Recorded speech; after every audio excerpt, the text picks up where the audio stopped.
Hello, everybody, and welcome back to Shifting Happens. My name is Baxty B, and I'm delighted to say that I am joined by Double Wave Yellow or Marshall and Rory. How are we all doing, chaps? Pretty good. Another good race. Lots to talk about today. Absolutely, Rory. How you doing, my friend? Doing good. Like echoing Double Marshall's thoughts, considering for Mexico's standards of racing, I think it was pretty good. This was an excellent race, absolutely. But we do have a lot to talk about. Also, just want to give a shout out, as always, to the brilliant Fly, who is working away in the background, making sure that we all sound lovely and beautiful. Yes, this is episode 3 of Shifting Happens, and we are going to be talking about the Mexico Grand Prix, which finished literally about half an hour ago. And we've got one big talking point. Max Verstappen, Lando Norris, round 2. They picked up from where they left off in Austin. But this time, Max Verstappen coming off worse in the steward's eyes. He got two 10-second time penalties. He got a 20-second cumulative time penalty, which he served in the pit stops, and he ended up finishing in 6th. That was after a great start where he took the lead, and then it was on lap 7 after the restart, lap 7 or lap 8. Carlos Sainz has passed him, and they end up, Lando Norris is chasing, they end up battling. Going into turn 2, Lando is ahead at the apex. Max forces him off the track. And then going into turn 8, basically Max just dive bombs him, forces him off. They make a little bit of contact. Lando, I think, makes his point rather clear on team radio after the incident, declaring that Max is dangerous and said, I'm going to end up in a wall in a minute. But the stewards then handed out at very odd intervals. There was an instant 10-second time penalty and then a massive delay for another 10-second time penalty. But in my view, both of them were warranted. Rory, I'm going to come to you first. Your thoughts on the Verstappen Lando incident, and did the stewards get it right? Yeah, watching the incident live, I think I knew when I saw the first incident, definitely thought there would be a penalty coming out of the incident outcome-wise, and the second one was a definite penalty for me. That was Max. You could see the stewards, and I think Max knew that was definitely deliberate after the first incident, going up the inside, and he wasn't ahead of the apex. If we're talking about last weekend, Lando was ahead of the apex at this time around, and then Max forces Lando to go off track, and then we see Max tuck back in beside Lando, and he makes an audacious move where we usually don't see overtakes, and you can see that was Max I can't think of the word, but he did it deliberate. It was after the fact that what he thought. I can't think of the word. I'm trying to find it, but I do think it was a receipt. A receipt, yeah. And I do. Both I think were definite penalties. I think it was this Stewart's outcome giving Max a penalty was going to happen. I think down the line anyway. I think they couldn't just let Max off the hook again, because I think there will be even more increased pressure and criticism of the FIA. And I think as well, it's usually we haven't seen Max get a double whammy of penalties in a long time, especially with 10-second magnitude. So yeah. Yeah, the last time I saw anyone get 2 10-second time penalties like that was, K-Mag in Saudi, wasn't it? He just seemed to get penalties for days. And then obviously Lewis famously got penalties in Russia. Again, completely warranted penalties in 2020. Marshall, do you think that Max, if they wanted to play this, do you think that there's maybe a little bit of a case that, Max was potentially trying to avoid running into the back of Carlos Sainz into turn 2? Because that was what I thought initially, that there was a little bit of, he is trying to avoid a collision there with Carlos, but he still did force him off. And crucially, Lando was marginally ahead at the apex. Or do you think, no, just a straight Max ran him off? I think it's a carbon copy of the stuff that we've been seeing lately. And, I don't think that there's much mystery to it here. I think the stewards are generally, they're people too. They're human. And you end up, pushing the envelope on what we call fair racing, and eventually they're going to catch up to you if you do push beyond that. And I think that Max has been pressing his luck for quite a long time, and I hate to say it in terms of like, psychology, but it really is, his mind games with Lando have been immaculate. Something that I'll get back to later, but he's very very astute. Very astute at what his line is and what Lando's expecting him to do, and he's very good at just pushing the limits and knowing how to get under Lando's skin. And Lando, as I'll get to later, has a habit of rushing things, and Max uses that to his advantage. And I think as the stewards are looking at it, there's been a lot of these incidents between these two where it's been, it wasn't clean, or, you didn't do everything you could have to avoid it. So it's going to be, no harm, no foul, or it's going to be a 5-second penalty. And there was always that little bit of doubt that he left in the steward's mind. And I think that Max, being the hard racer that he is, doesn't want to leave anything to chance in terms of his battle with Lando. He picks people that, he wants to race hard, and that he's willing to, push a little further. And Lando and him have had this going on, and Max has really been coming out ahead the entire time whenever they've gone wheel to wheel. But this time he did push it too far. And I think the stewards were probably watching closely and not waiting for him to slip up, but, in the event that he took it too far, I think they were more than ready to make an example here, as a deterrent. And personally, this might be a minority opinion, I don't see what makes that first incident 10 seconds. I really don't. I've seen that be 5 seconds a million times. The second one, absolutely. That was a dangerous move. It was needless. It was pointless. It was off the track. I don't know what he was thinking there. Well, I kind of do. But, the first move, I've seen a lot of the similar incidents where it's just been like pushing your opponent off, being given a 5-second penalty. I don't really see how that one rose to the standard of 10 seconds. It might be an accumulation. I don't know. The stewards were under pressure this weekend, I think it's fair to say, given what happened last week. But is this not in line? Either one of you can jump in on this. Is this not in line with their stricter penalty enforcement that they've wanted to do this season, and maybe they were a bit more lenient on Lando given the circumstances last week? Or is this just, again, a bit more inconsistency, but you're getting different penalties from different stewards? Because I'm assuming the stewards were slightly different this weekend, that there's not much crossover between the two.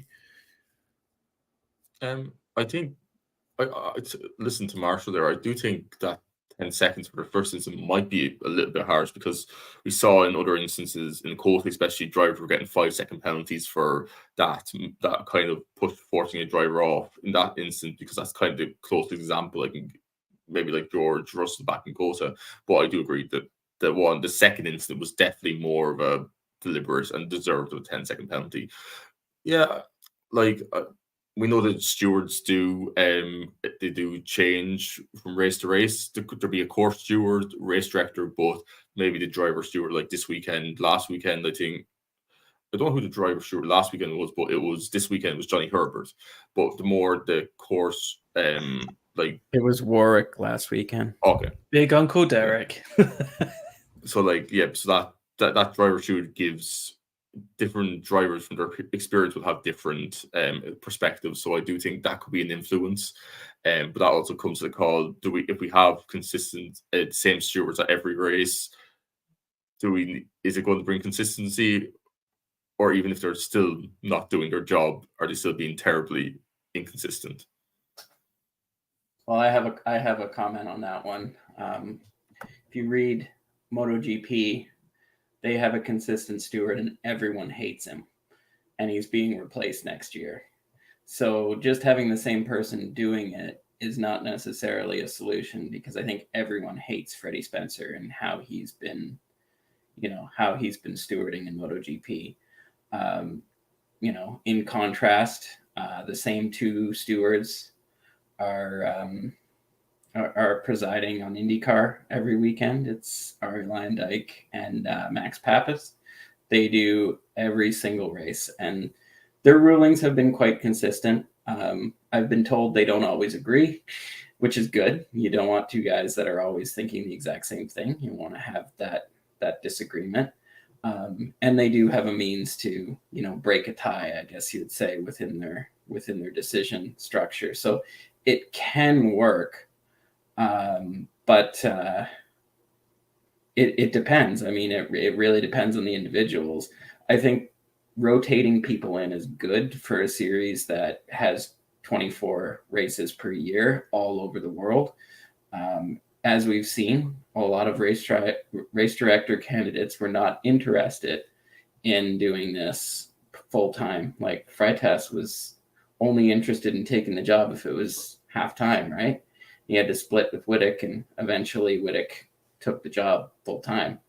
So it's it's hard to get the same people there. Maybe you have one consistent steward, one local steward, and one rotating steward. I don't know. That's a possibility, but it does seem to be a quite tight group.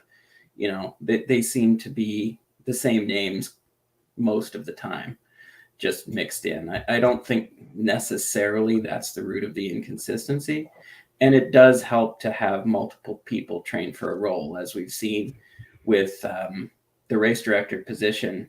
When you don't have a clear line of succession, or you don't have a mix of people who can do a role, you end up having someone who might not be the best choice take over in unforeseen circumstances. So yeah, we've had an interesting comment come in actually from AJ, just saying it wasn't just Max. Even commentators were saying how letting Max off the hook last week has resulted in more people just binning it into the apex regardless of where the white line is. Yeah,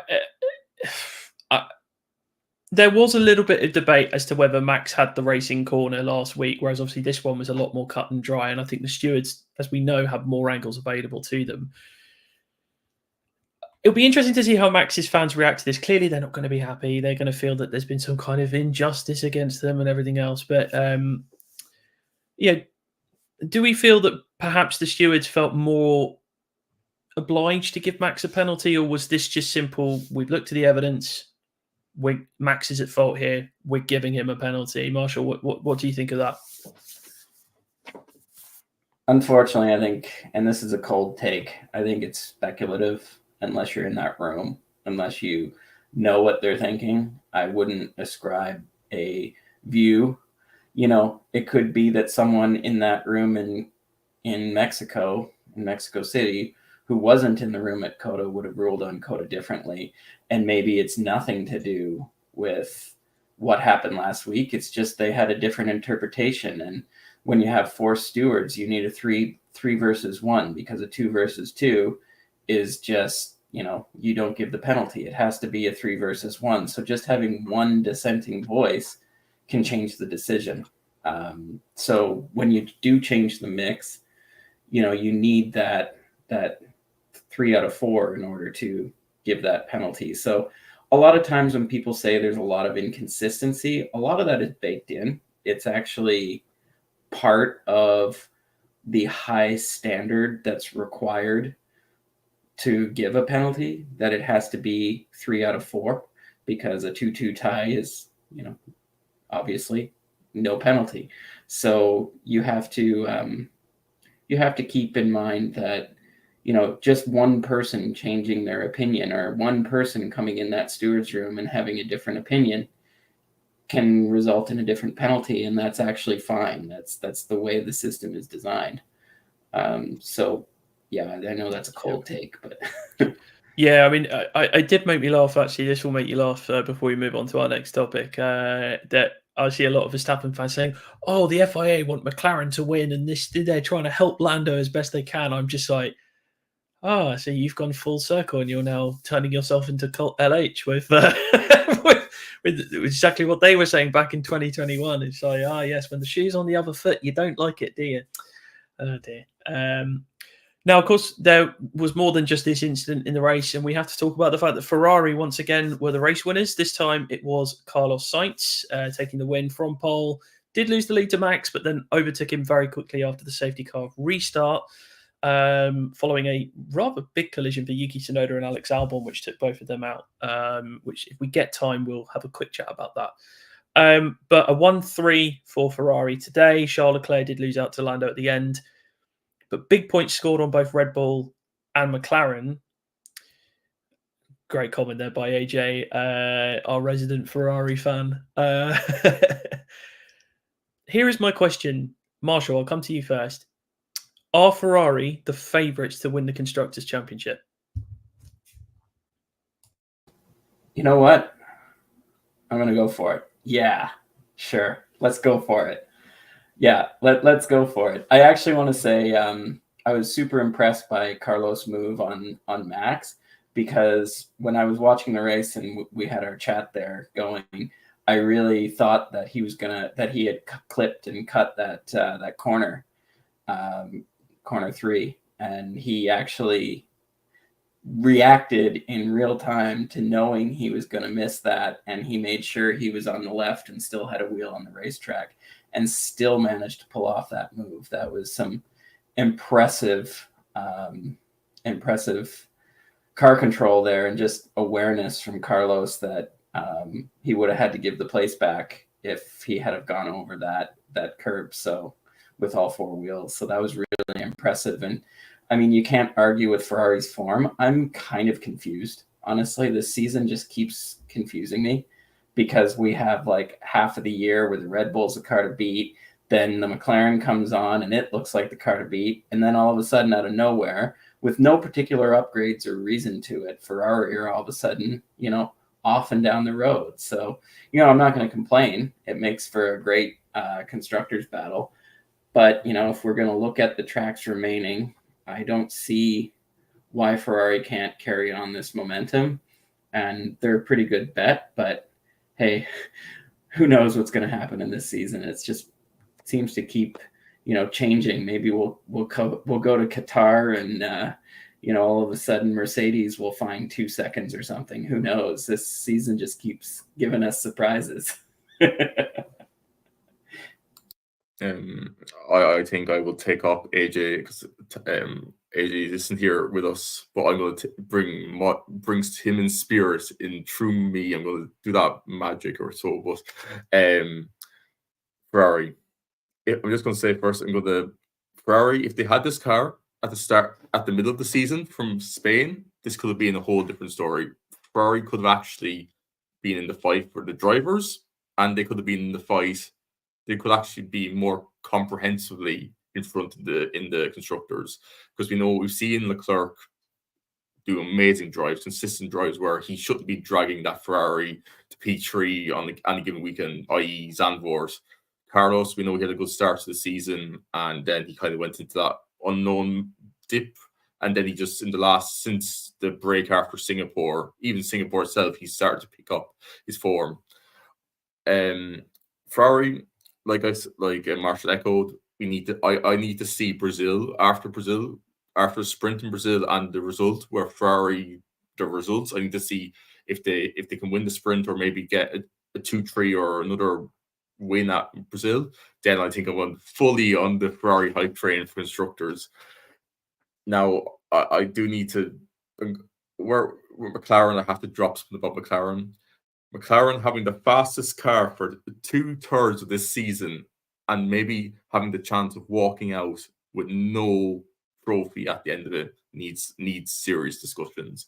For letting Ferrari, we have to consider that Ferrari, where they've been in the last few years, just blagging a constructors title from being nowhere all season is going to be talked about for years. Rory, if McLaren fumble this, it's generational, isn't it? I mean, it would be the most McLaren thing ever to somehow fumble a World Constructors' Championship from here. When it would be like almost 2007 levels with the drivers when they somehow fumbled Lewis in China. Like, Jesus Christ. AJ saying last 17. I was going to say that. Yeah, 17 years. Okay, I don't know. Yeah. Also, there was a stat that came out that this is first time since 2008 that Ferrari have had both drivers win multiple times in a season. That's depressing, isn't it? It is a depressing stat. If you think of the drivers they've had in that time, Alonso, Raikkonen, Vettel, Massa. I mean, Massa was pretty cooked post 2008 after his crash. I could have phrased that slightly better, but yeah. Go on, Marshall. Win 2 races. Okay, I was going to say win 2 races. Because Kimi only won 1 in 2018. So, yeah. That's because Massa and Kimi were. Yeah. Anyway, and Seb only won once in 2019. Yeah, and Leclerc won twice, or did he win? Yeah, won twice. Yeah. I mean, I do think at the moment current momentum is with Ferrari, but I just think McLaren. The issue they had today was the fact that Oscar had an absolute stinker in qualifying and had a decent race, but it wasn't great, to be honest. I mean, his start was awful. He was nowhere near. I mean, okay, Perez had a false start and we're going to get to Checo because we got to cook. But my God, Oscar really didn't do a good job today. I mean, there'll be people saying, oh, you can't blame Oscar. He's only in his second year. It's like, yeah, but he's fighting for a World Constructors' Championship. It doesn't matter how many years you've been in the sport. If you're in there, you're driving, you have to deliver the result. Go ahead, Rory. I know you had your hand up. I think we need to be, and there has to be the same argument. If we're being critical about Checo and a Red Bull, we have to be critical about Oscar. It has to be the same, because they're both in the same. Red Bull had the fastest car for most of the season, for 8 races, let's say, but still Max was outperforming that Red Bull at times, and Checo was basically. We'll get to it probably, and we'll talk about how we're Red Bull are now in the constructors, and he could be one of the reasons why they're there. Could be. He is. So. Let's be honest here. So we will move on from Ferrari, but I think interesting times ahead. And as a Lewis Hamilton fan, I'm delighted. I am delighted to see the form that Ferrari have got, and I'm looking forward to putting one of my feet firmly into the Maranello camp next year when he goes, "What fried rice are you cooking for Checo Baxi?" Just you wait, my friend. So I challenged the panel today to say, let's bring a talking point to this Grand Prix. What do you want to talk about? We're going to go to Rory first. It's appropriate that we've just seen that comment, but Rory, floor is yours. Tell us your talking point of this Grand Prix. Sergio Perez. I just left a bit of silence there because we just need to let it simmer for a bit, just to fully get our thoughts in order for this. We saw coming into this weekend, Perez, I think Kota said, I will be here next year. He didn't say he was going to be in the Red Bull, but he said he'd be here next year. Then we had his father Perez saying that my son would be a world champion if he was given the correct car. So there was hopium coming into this weekend.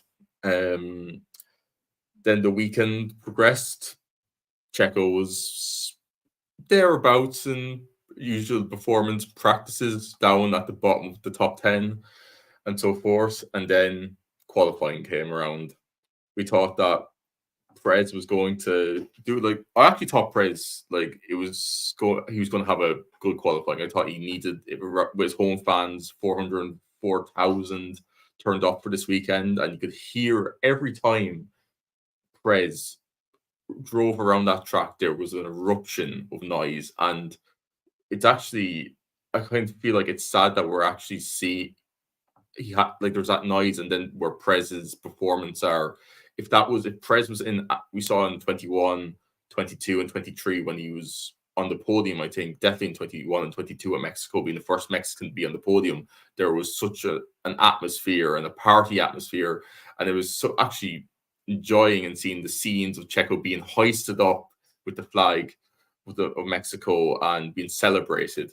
And if he's, it's just kind of, I think it's just sad that how the performance he had today and that kind of still that affection for him. It's just I kind of wish he was in a better results form and he was up there fighting, because it would have been, I think, even more special if he could have been on the podium.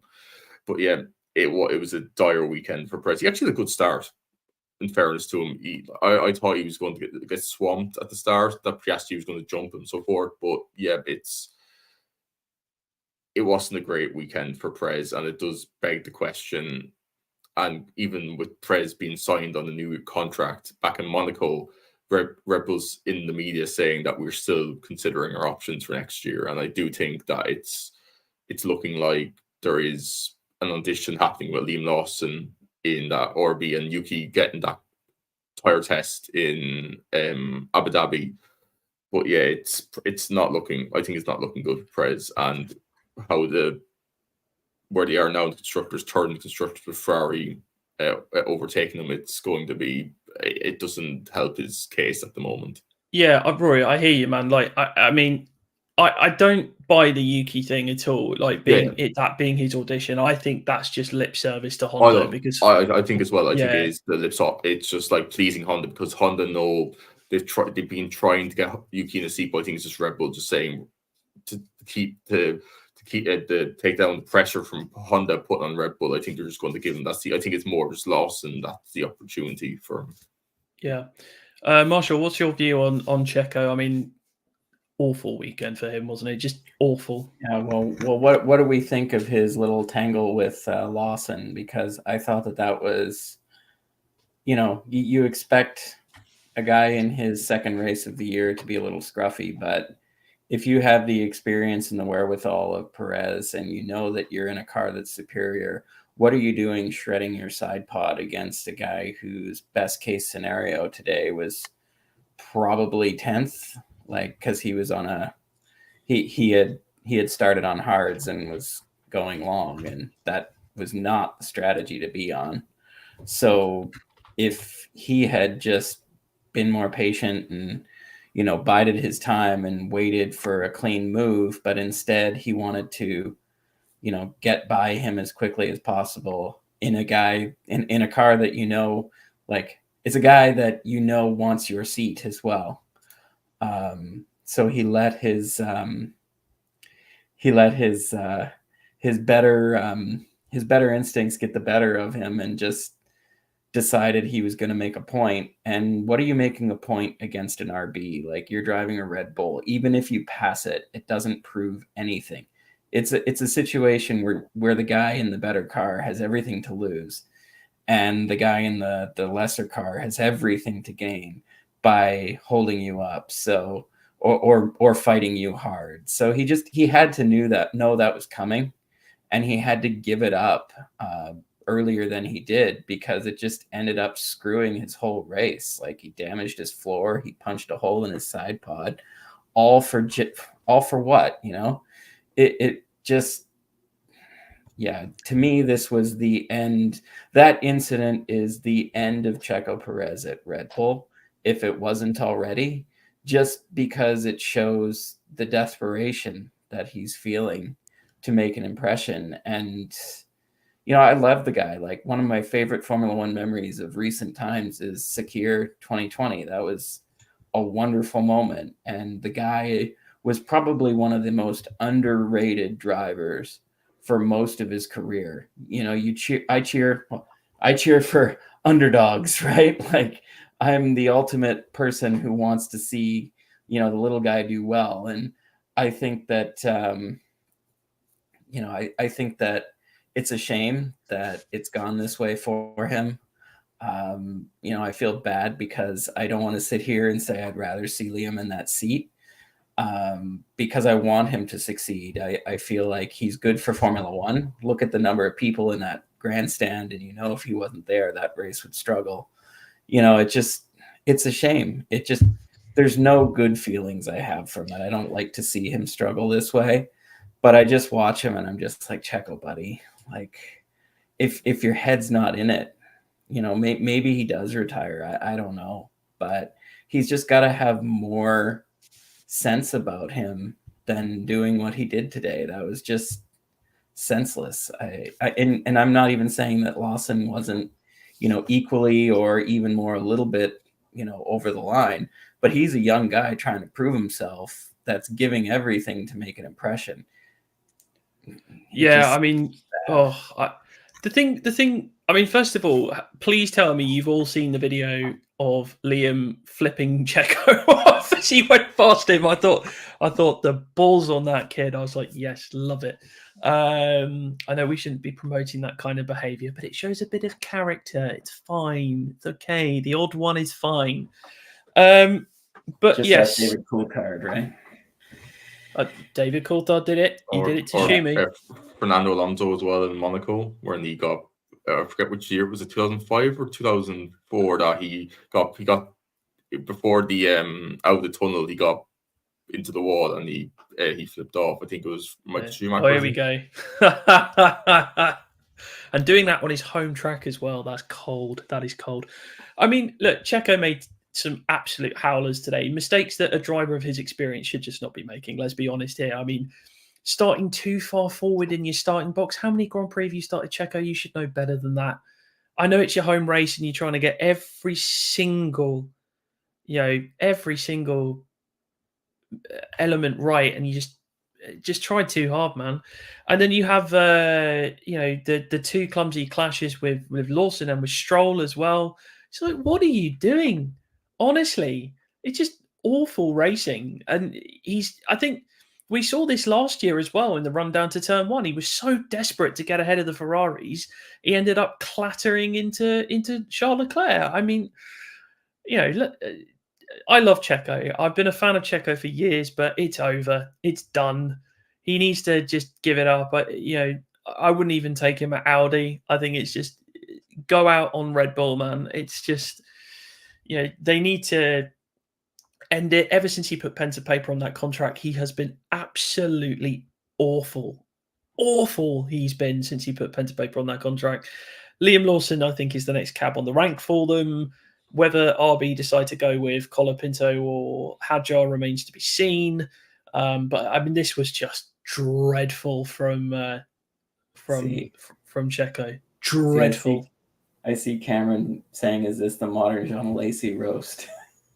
Well, okay. So we didn't mention this, so we're going to quickly pop back to Ferrari. Charles Leclerc did make that mistake. So obviously, friend of the channel, Cameron, absolutely legend in the YouTube scene. He's got a thing where he calls Charles Leclerc the modern day Jean Alesi. I don't think I agree with that. I don't think anyone here agrees with that, really. But very quick over one lap, but we'll make a mistake. Now, I think that was a mistake into the last turn. Personally, I don't know how you guys feel about that, but that did cost a position. It was a mistake, and if those points come back to haunt them in the Constructors' Championship, you have to rightfully say that, be it a car error or a Charles Leclerc error, cost them the Constructors' Championship. So I don't know if you guys want to come in on that. I think it was a mistake. Sorry, you go ahead, Marshall. Oh, I just think Jean Alesi was a unique creature, too rare for mass production. There's no way that you can compare that guy to anyone. And if you want to go back and watch Jean Alesi in any 1995 qualifying session, just driving the wheels off and sliding the car around for no reason, simply because he's bored, there's just no comparison. Like sitting around watching, waiting for him to spin out or hit the wall in an FP3, just for no apparent reason other than he just wanted to see what this shitbox could do. Oh, are we allowed? But he was a legend in his own mind. I think that he was a legend in a lot of our minds, but not for the reasons that he probably thought he was. I love him to death. Like, he ran the car out of gas on purpose. Like, the dude had no chill. And I think that any comparisons to Jean Alesi do not fit on Mr. Leclerc. There is just no world where that comparison is apt. But I'll let Cameron have his fun. But while we're in the world of comparisons, I do want to say Checo Perez is the modern day Giancarlo Fisichella. Oh, and you've got another comparison to make as your talking point, Marshall. That segues nicely into your little section. So tell us what you want to talk about. So I already kind of hinted at this one a little bit ago with regards to Lando's style. I'm not commenting on the specifics of the incidents because a lot of times you can look at it and you can say, absolutely, he was run off the road, or absolutely, he wasn't given the space. But the guy has to work on his patience when it comes to racecraft. And I was thinking about this, and please, Lando Nation, do not think I'm someone who doesn't appreciate Lando. I think that he rose to prominence far in advance of any expectations we had on that guy, coming into Formula One. And he's really taken on, that team and helped them grow to where they are. And you can't take that away from him. I like watching him race. I think he's a great personality. I think that he's great for what he does on Twitch and all of the stuff that he does to engage viewers. And he just seems like an engaging person. And, he's a very fast driver. But when I look at him racing Max, the reason that Max is able to get in his head is because he can see in advance what Lando's going to do, because Lando does not bide his time. Lando will go around the outside like 5 times and fail, and go around the outside again and fail. And then Max is like, well, I'm going to only give you that line. And if you're going to get around me, you're going to touch. Like, that just because I know it's coming. And I watched today and I saw Lewis methodically and surgically hunt down his teammate for 19 laps, watching him every lap, seeing where his lines were, knowing that he didn't have the same aerodynamic configuration as his teammate, that he was running a different package, and that George was losing downforce from the front wing. Both of those factors, if you knew that George was down on front wing, which I'm sure Bono told him, maybe not, who knows. But, if you knew those factors and you knew that George had a different configuration than you did, different spec, the temptation on a younger or more inexperienced driver would be to do the same things that Lando did and just keep sticking your nose in there, keep putting it around the outside, keep trying to get a slipstream and not getting it done repeatedly and over again. But Lewis didn't do that. He timed it perfectly so that he did not go by until he had a clear run around the outside. There was no potential for contact. There was no potential for George to do anything anything surprising. And he just knew that he had the job done because he just, bides his time. He has that patience of a wealth of experience. Now, would 2008 or 9 Lewis Hamilton have done that? Maybe not. Maybe that is a function of, as many years in the sport as he has. But Lando, being new to this position where he's fighting for wins against a guy like Max Verstappen, who, as we discussed earlier, will push that envelope to the very limits in every wheel-to-wheel situation, you have to be more crafty. You have to not telegraph what you're about to do. You have to bide your time. You have to make him wear his tires. You have to make him, adjust to your strategy on the battery charging. You have to consider all the tools in your toolbox and wait for your moment. And I think that Leclerc has done that successfully against Max. And I think that, that's just something that I really want to see Lando improve on, because I think he's going to keep grinding up against, this wall of Max Verstappen if he doesn't learn to, have that ability to wait for his moment. It's almost like he feels like if he doesn't get by this lap, then his race is ruined. And Lewis, the crafty 7.5-time world champion that he is, knows what he's what he's up against, right? And we'll wait for that. So Oh, my anyway. heart. Oh, my What? heart. Oh, you had to bring up the 0.5, didn't you? I mean, I think you raise a great point there, Marshall. I think that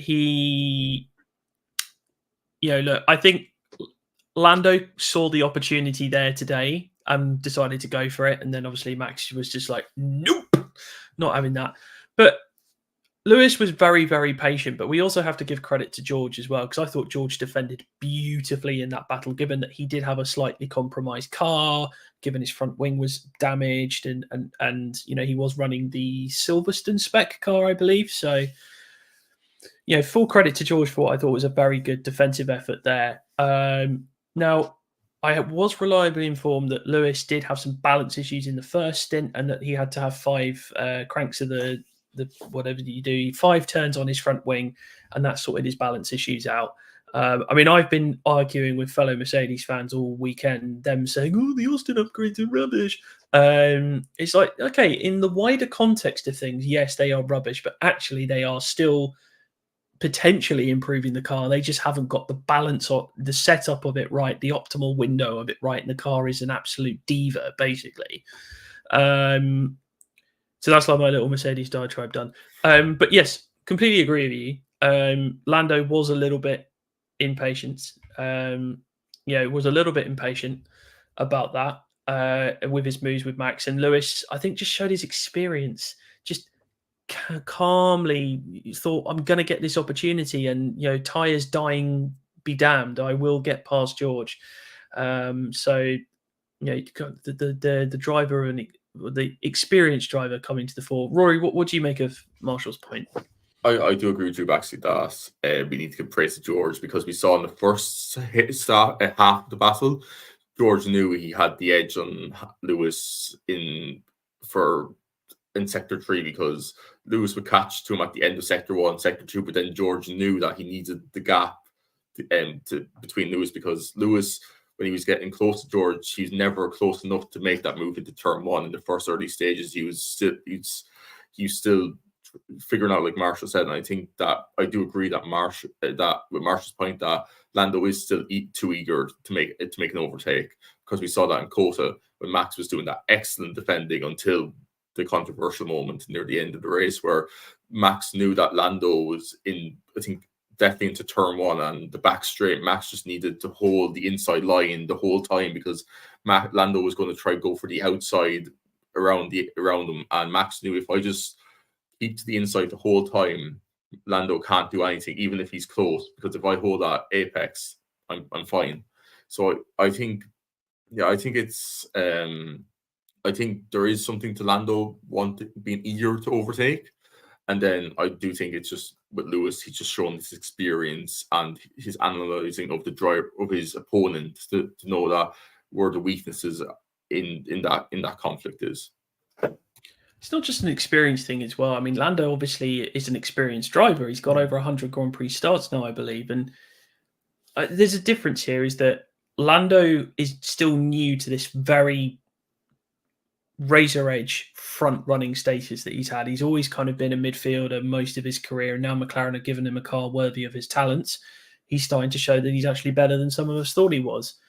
And he's sort of still learning the real finer points, the nuance, whereas Lewis went straight into it. He was molded by it. He was born in it. What's the Bane phrase with the I was born in the darkness? Like, Lewis has just been there from day one. He understands it. And so when it comes to these fights, he's just like, it's fine. I can do it. It's not an issue. I'll follow you. I pass you. It's all good. You will make a mistake. And you saw him trying to dummy George at points like he used to do to Max in 2021. But George was wise to it, because he's been driving up against him for the last few years. So it was a beautiful battle between the two Mercedes drivers. I thought it was great. And Marshall makes a great point that this really highlights one area that Lando needs to work on. I still think the championship this year's gone, even though he took a huge chunk of points out of Max. But it was a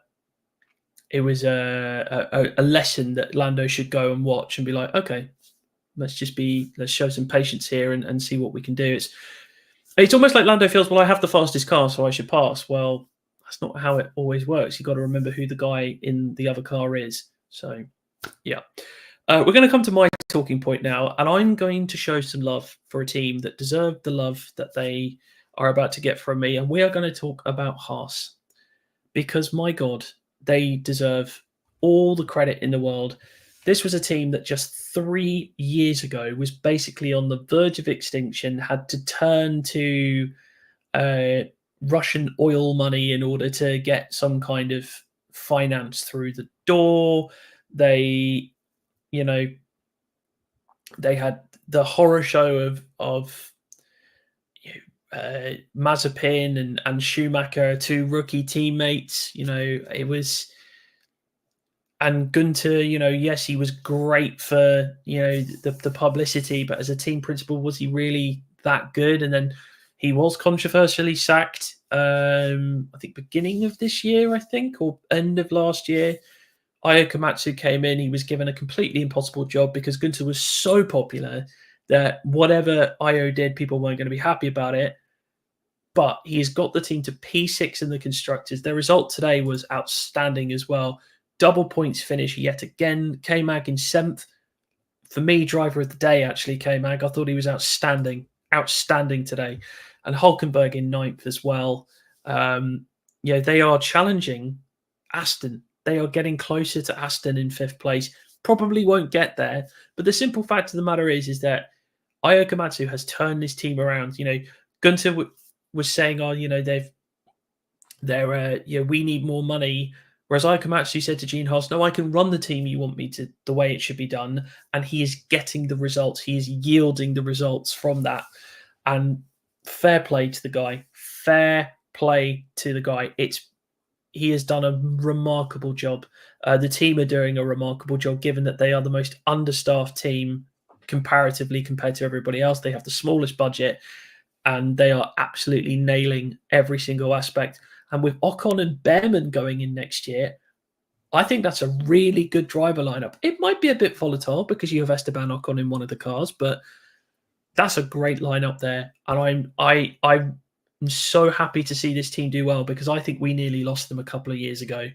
But amazing performance by Haas. Absolutely amazing. Rory, your take on Haas? Yeah, I have to give massive plaudits to Io Komatsu. He came in at the deep end with the comments at the start of the season. They didn't know if they were going to be where they were going to be in the table at the start of the year. They thought they were going to be the slowest car because of where they thought over the winter wasn't great. But they came out of the blocks. They went under the radar. They weren't in the media as much. They just went under the radar, worked on the things they knew they need to work on. I think Io Komatsu said during pre-season testing, they said we don't care about performance glory runs. We're going to work on our tire management, and we know Haas since 2019 have been shredding their tires, and I think, like you said, Baxley, they were a team that nearly went bust in COVID. They didn't know after testing if they were going to compete. They had an upgrade package, I remember, in 2020, and they couldn't bring it to the car because they didn't have the funds. And like you said, that they are they have the less amount of staff for any team. They have about, I think, 250 employees. I think they said. I think Io Komatsu said at one point during the season. And yeah, it's actually, I think Io was at that stage where Gunter was in 2016 at that model that Haas had, and then Io has seen that.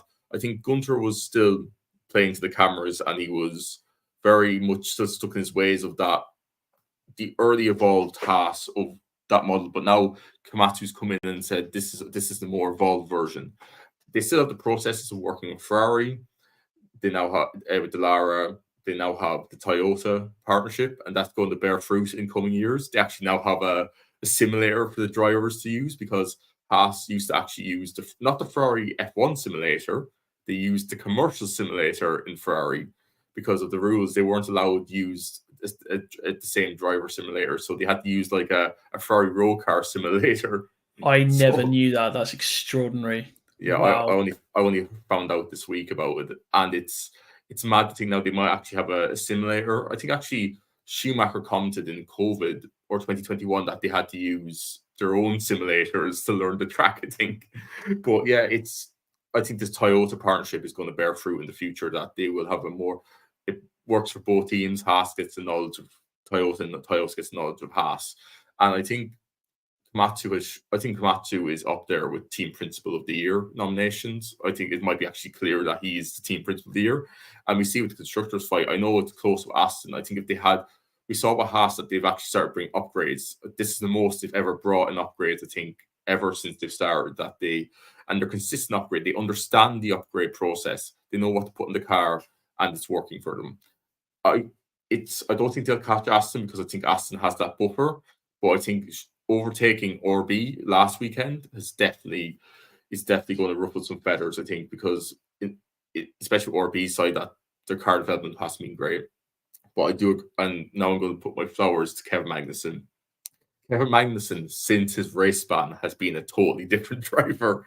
It's like he still doesn't care, but he's actually there's moments where he, like today, that there would have been, he thought earlier in the season that he would have just went reckless, but this time I actually think he was more comfortable in the car with the upgrades. And I think it was like I mentioned pre-show to this, that Martin Brundle said once that like a driver will have a race where it's like a champion's drive, but no one notices it. And I think this was Magnussen's drive, that he just went through his business. He had a great qualifying. He out-qualified Nico Hülkenberg, Nico Hülkenberg has been an amazing qualifier this season, and Magnussen doing that is I think is great. And I think I hope he has a continued form. This would probably be his last year in F1. He doesn't have a contract extension, and there's no being real talk about where he's going to go next year. But I hope he kind of gets that kind of not fairy tale ending, but he gets some good results going out the door. It's not just very dire like his 2020 season with Haas.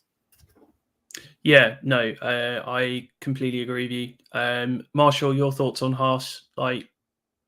Yeah, I think that Magnussen had a really great race today, and it's good to see him put in a solid result, because he's been a little bit overshadowed by Hülkenberg, and we know that he's leaving and probably is done in Formula One. So it's good to see him have that good result. And yeah, everything about Haas is just remarkable, their turnaround. I think Komatsu has to get a lot of credit for what he's been able to do. I love how he's so low key and so low profile that you barely ever hear from the guy. He just gets about the job. Everybody else, in terms of the team principals that have come in, tend to come in with a little bit of expectation and media attention, and he's just kind of put his head down, got about the business, and done a really good job there. As opposed to some other guys who tend to take up a lot of oxygen and say a lot of things. He really doesn't. Like, he's like the anti-Steiner in a lot of ways. Like, he's just come in and like said, okay, I'm going to put my head down and do the work and not perform for the cameras. I'm going to be just a team principal. And I do wonder if that did have some impact on the team, that their team principal was somebody who loved the attention and loved the game of the media and Netflix and all that stuff. Like, I read his book, and I was the one that he put out where he basically copied, it's like Survive to Drive or something is the name of his book. It's silly, but it was basically like he wrote it like a diary, and it was just, you could have subtitled it, Gunther Steiner, Mick Schumacher sucks. That could have been the name of the book. It was just, really disappointing reading it. I'm sure that he has a lot of great qualities as a manager, but it really didn't come across in that book as well as what I was looking forward to. AJ caught on to my subtle but unspoken vowels shade. A little bit, yes, a little bit. But I do think that, Komatsu has been the perfect antidote to Steiner. And yeah, I think that he's a guy who's going to find himself in Formula One for a very long time now. And who knows where he goes in the future. If he stays at Haas for their growth, and or if one of the bigger teams picks him up now. Like, he's had time, I believe, at Renault, and I think he started at Mercedes, did he not? I can't remember. But I know he's kind of done the rounds. He was at Renault for a long time. But I think who knows where he ends up, but he's definitely making a name for himself as a guy who gets stuff done. Yeah, no, I completely agree with you there, Marshall. And I think it's it's a success story that I want to continue following as the years go on. And he's got his own drivers in now. I felt like Nico and Kevin were very much Gunter's drivers, whereas Esteban and Ollie are his own. I know Ferrari have given him Ollie, but yeah, he's still somebody that he wants in there. So we've got a few minutes left. We're going to try and rattle through these few things pretty quickly. We've got a question from AJ. I just want to apprise that. So it was Brackley, but it was before Mercedes took over. Oh, he was at BAR, was he? Yeah, fair enough. Yeah. Okay. Yeah. Anyway, so there we go. AJ has posed a question to us in the comments. Hypothetical Q for the panel. With talks that Max will be taking a PU change next weekend, do you think that would make much of a difference in the championship in the event there's a major grid penalty? Quick fire on this one. Possibly, but Lando has to win. He can't finish third behind the Ferraris. He has to win. I don't see Max doing a Lewis because the car advantage isn't there and the race pace has been awful, as he alluded to today. Lando has to win, and he has to win 25, 26 points. I'm talking, he needs a fastest lap. So, Marshall, quickly on that one.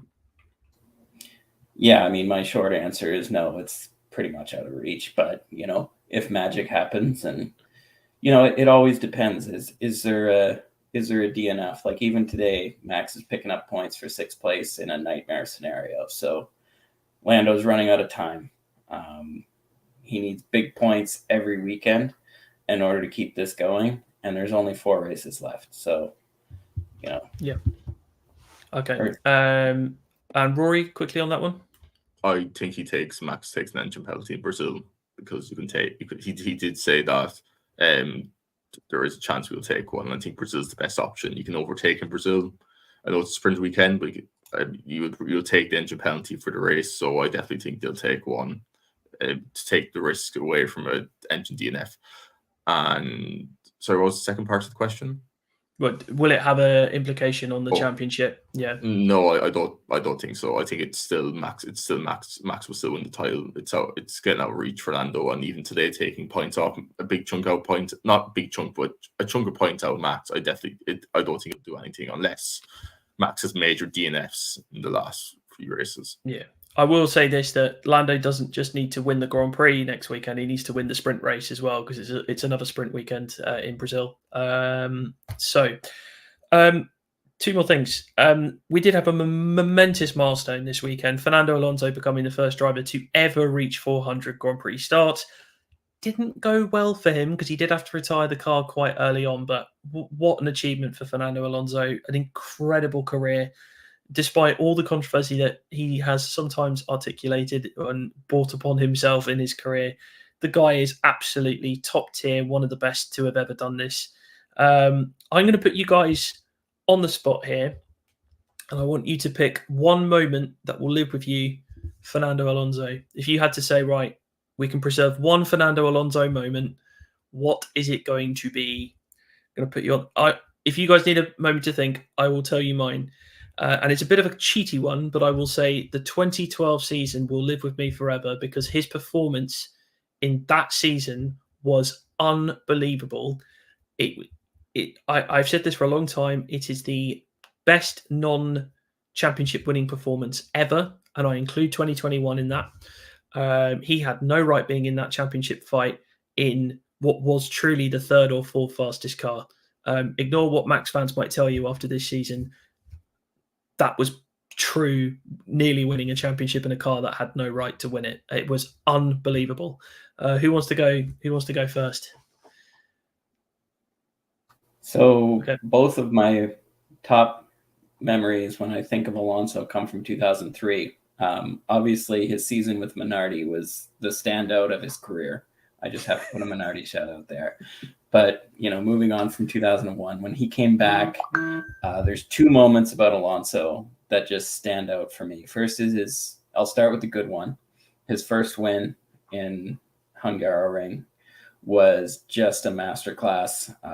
He managed to qualify, up front and get ahead of Weber off the start. It was a mixed up grid because of, I believe it was weather affected qualifying.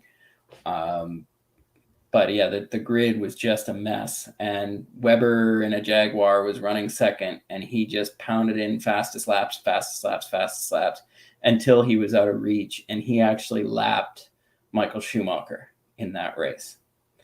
Ferrari had a nightmare race, but that was the moment that I knew Fernando Alonso arrived and that this guy was going to be something incredibly special. To win a race in that season that was just dominated by, Michael Schumacher and the battle between Williams with, McLaren in there, for Renault to just kind of come up the middle and win a race in that year. And Alonso was kind of sneaky, quietly the driver of that season, kind of overshadowed in the midfield a bit, but that really showed his quality. But my lasting memory, and this is a bad one, but my lasting memory of Fernando is him plowing into the wreckage of Mark Webber's car that had hit the wall in Interlagos, and just absolutely like full speed into the wheels and debris of Webber's accident, and just having a huge impact of his own that actually ended the race. And for our second Giancarlo Fisichella mention of the podcast, that was Giancarlo's first win for a Jordan team that was floundering and bankrupt at that point in time, which is very cool. But that was a crazy, crazy incident, and one of those things that when I think of Alonso, I think I'm sitting on that wall after that incident, just being kind of in shock by that. That was, two sides of Alonso that, the bravery and to the point of almost disregard for his own safety there. I think he was lucky to not get a penalty there for, if in the modern era, you probably would have got something for ignoring the flags, but because the result was taken back 2 laps, he actually ended up that race on the podium. He was third. No way. Oh, God. Yeah. Forgot about so that. the podium was so they actually declared Raikkonen the winner, and that was overturned. I remember that. Yeah. And then there was only 2 people on the podium because Alonso was in the medical center. Jeez, crazy. Rory, your Fernando Alonso moment. My Fernando Alonso moments, I didn't get to witness his 2012 season. I've gone back and rewatched it, and I think that is one of, he shouldn't have dragged that car to where it should have been. But I have more modern memories of his last 2 days in the Honda McLaren, calling it a GP2 engine, him sitting on a deck chair at the Hungarian Grand Prix with the summer break for going on a break. I was 3 corners away from where he went up into the grandstands. In the Canada. Canadian Grand Prix that year when he climbed up and went in with the fans. Yeah, remember that. I just think Fernando just being a bit of I just like when he just does. I know he can be a bit salty at times, but I do like when he's a bit cheeky at times, when he does those messages, or he just does those sporadic moments of. Now he's apparently the king of TikTok ever since he joined Aston Martin. He just does post TikToks anymore.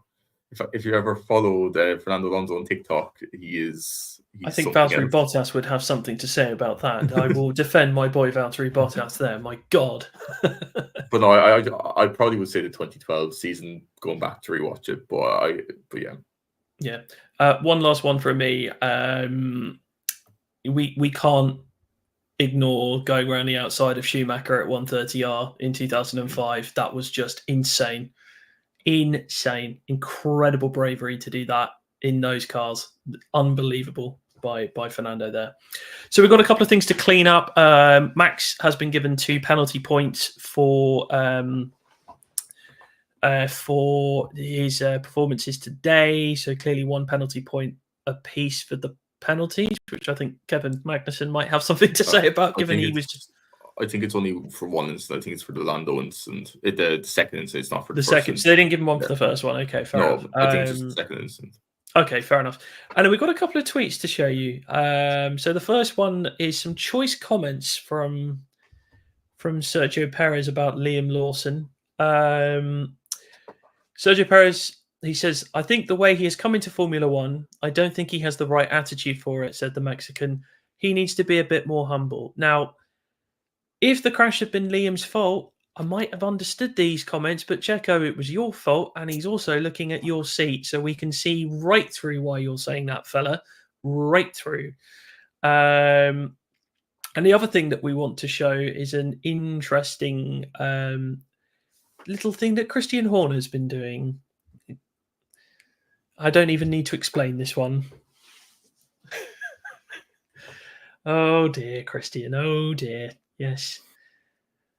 I mean, that's just unbelievably shameless. Unbelievably shameless. Odds on them putting on an appeal, by the way, to try and get those penalties rescinded, even though it would be impossible to do. Odds on them doing it. Yeah.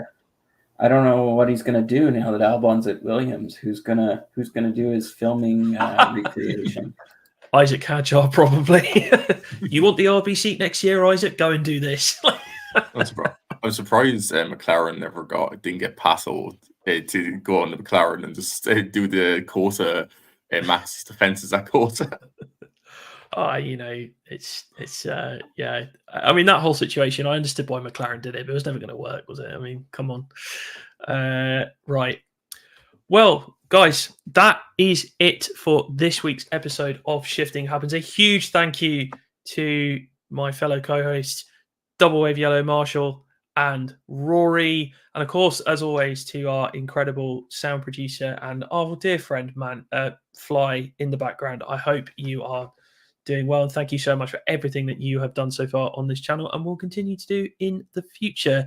If you have enjoyed this, then if you're watching on YouTube, please do hit the subscribe button.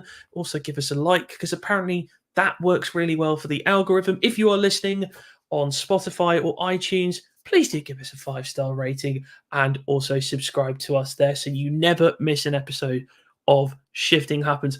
I have been Baxty B, and we shall speak to you all very, very soon.